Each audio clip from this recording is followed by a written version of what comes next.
For coming after lunch. Sorry we don't have facilities for napping, but those will be available later. This is a very short session. In fact, probably the shortest session of the conference. It's a very quick sum up of this morning's programs on community mediation, government public policy mediation, and court-connected mediation. And we're going to start with the community mediation folks, Stephanie Stobie and Justice Mehta. Thank you.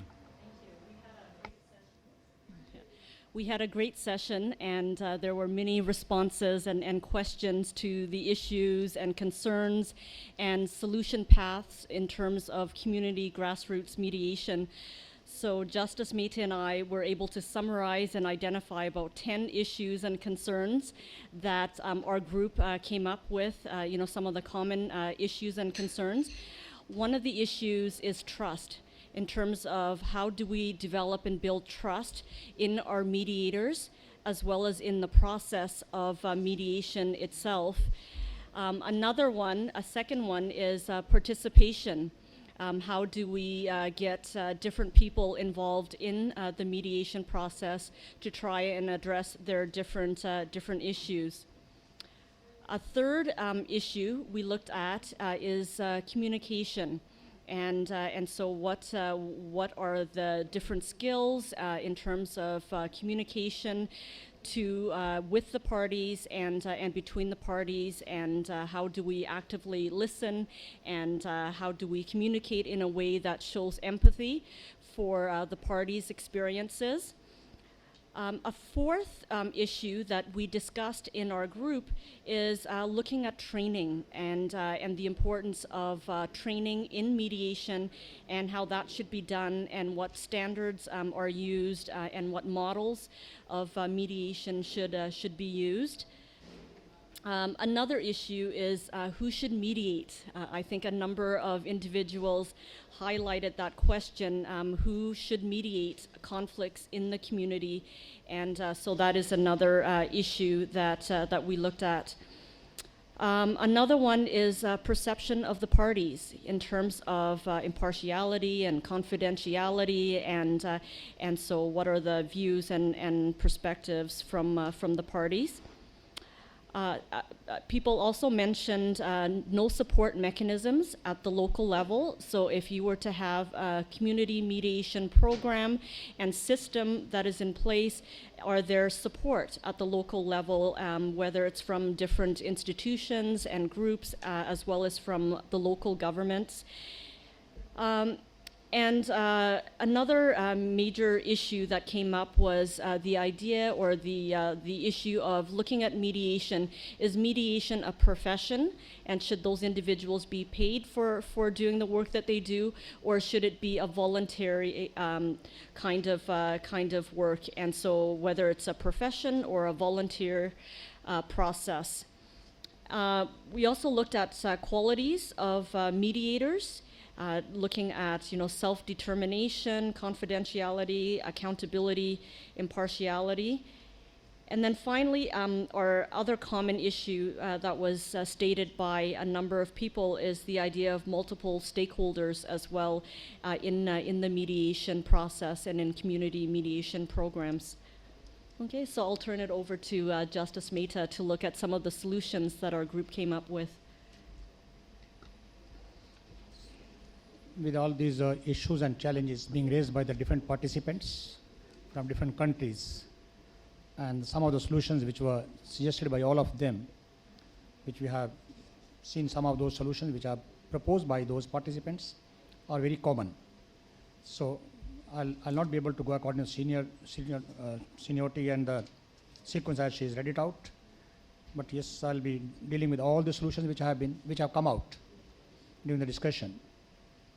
With regard to the training of the mediators, was a core issue and was a core challenge before all the community mediators. They were saying that they're not sure, they do not know which kind of training is required for the mediators and who will be the mediator. So as the community mediation suggests, it is the dispute of the community to be resolved by the community. So the issue was raised as to who is to ensure which kind of training and quality of training. So suggestion was that it has to be generic training as well as specific training. And the proposal was that some basic training manual should be there for the basic training for the community, in addition to the specific training for different communities having different kinds of culture and ethnic problems or ethnic issues. Then it was also proposed that mediation can be a part of the school curriculum. At the school level, the students can be taught about the concepts and the philosophy of mediation and the benefits of mediation. Then a school model mediation was also proposed to be created. It was another solution came out to be with regard to the quality of mediation was that it should be a continuous process, ongoing. Mediation should not end with the settlement. It should ensure that it is implemented also, so that should be an ongoing process even after as a follow-up of the mediation settlement. The very important solution that was suggested that in all community disputes where the individuals are involved, some family support, external support of the family is required. So families need to be sensitized about the problems whenever they are raised by some individuals. Maybe particularly it was raised with regard to the love marriages and other issues related to that. Then the role of the mediator was also proposed to be, should be only and only facilitator and not evaluator. Other role of the mediator was proposed to be like he should have a cautious approach and should not follow stereotypes. He should see the cultural and social and economic background of the families, the disputants, and should not follow a stereotype of solutions. It was emphasized that the focus in the mediation of the community should be on access to justice and not the immediate rights being raised by the parties in the disputes.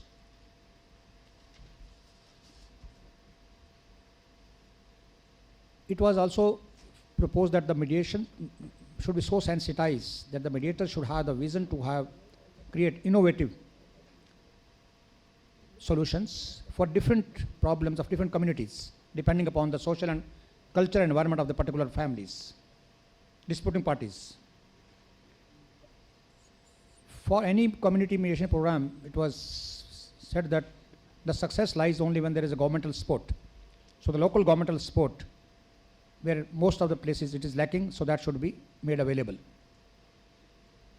Media support. Unless there is a awareness by the media, by different technology media and other media, print media, so the mediation cannot take off. So this is also that media should give active support. Then it was said that at the last, at least social support, social worker support of the community, which means that we should involve the social people in the area, those who are in the community, they should also actively participate in the mediation programs. These are the solutions which were suggested. Thank you.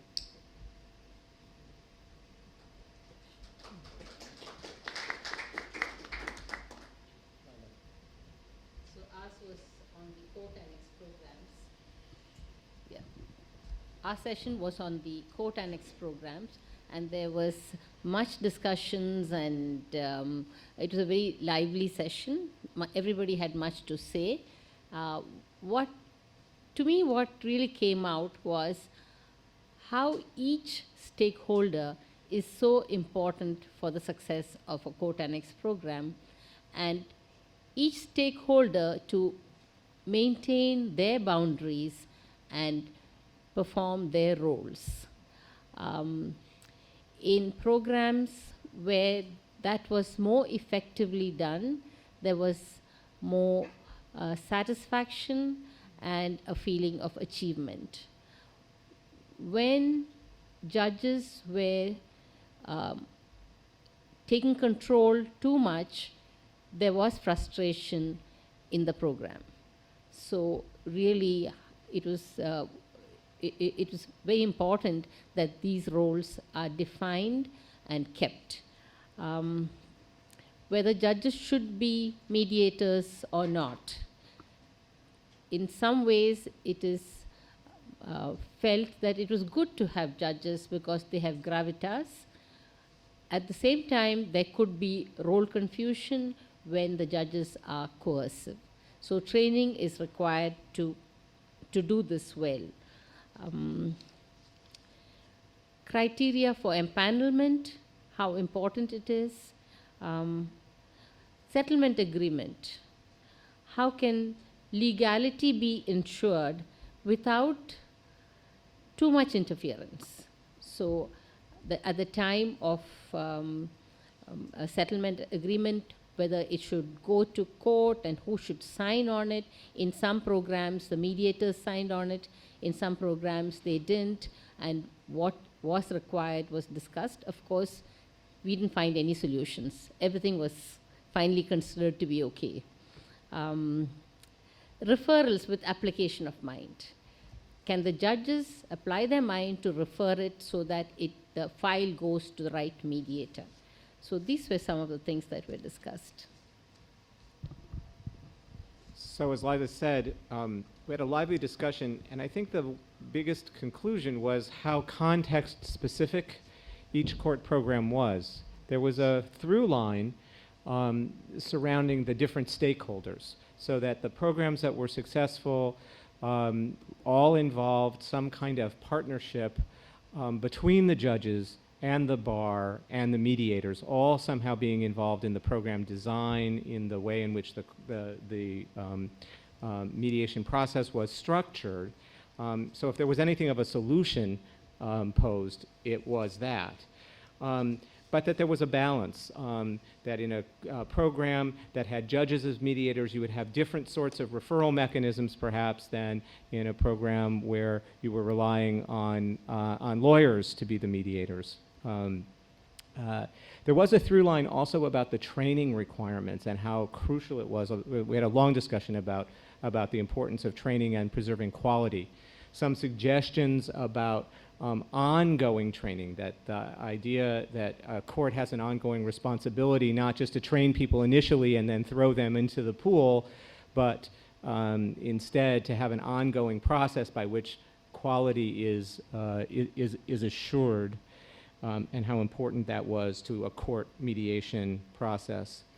There was an interesting conversation from my perspective from the US about the notion that in many of the courts that were represented in our conversation, that mediation agreements are routinely presented to the court for the court's stamp of approval or somehow registering the mediation agreement, which is not a practice that would be common in most instances in the US. And the role that the mediation center then would play, how much oversight or not oversight the mediation center would have in a court annexed program for reviewing those agreements for their legality.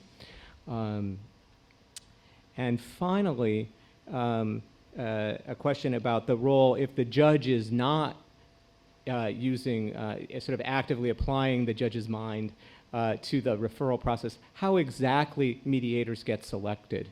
Was a very common concern within mediation programs. Who does the choosing? How are cases allocated, both to ensure that you're getting the right person matched to the right case, and also that the mediators are satisfied that there is a fair distribution among the mediators. So these were all common issues that were struggled with by all the different programs.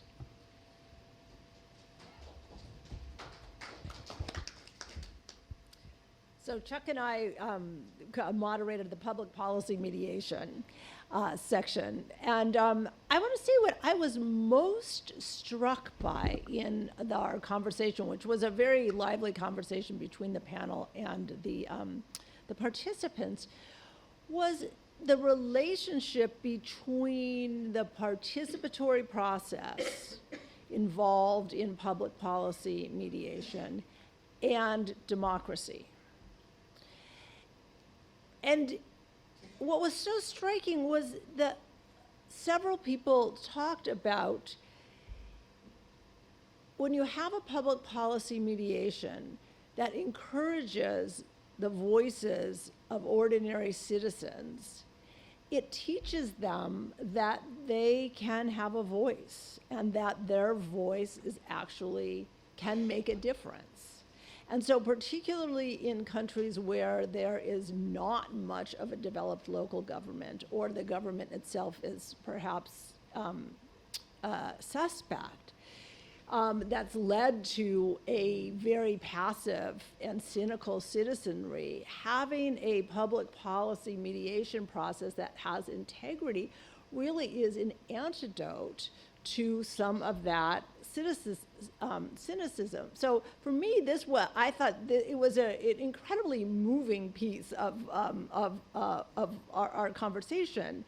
And the public policy, the other aspect of this is that the public policy mediation requires the government or some representative of the government to listen and to provide a voice for the citizens, which has the effect of really strengthening the democratic process.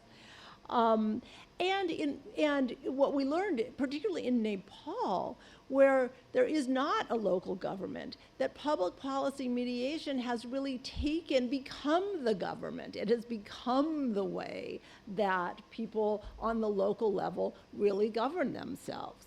So it was, personally, I was very inspired by the examples that were shared in our session. Thanks, Claudia. Yeah, I think one of the things that was most striking about the government public policy session was exactly what Claudia just described. In the session itself and in the experience of the people who came was reflected that it's the teaching and learning and building of a culture of civil dialogue based on mutual respect. And it involves the citizenry. It can't work without the citizenry. Identifying the involved and affected stakeholders, helping them establish effective representation, meaningful participation, are absolutely critical. Those are unique features to government public policy mediation. Cultivating the receptivity and the buy-in of the government itself as well as the other stakeholders is absolutely critical.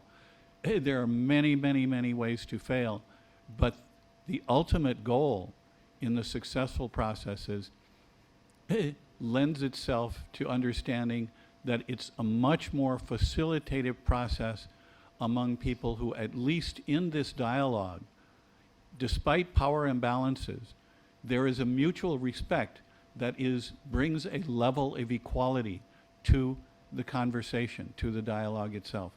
And it was really striking that all of the participants from many different areas of the world identified that core value and spirit as the key to public policy and government mediation. And I think that's our main takeaway. We encourage you all to attend further sessions. I know Peter and Masa will be next door in Silver Oak 2 on joint fact-finding.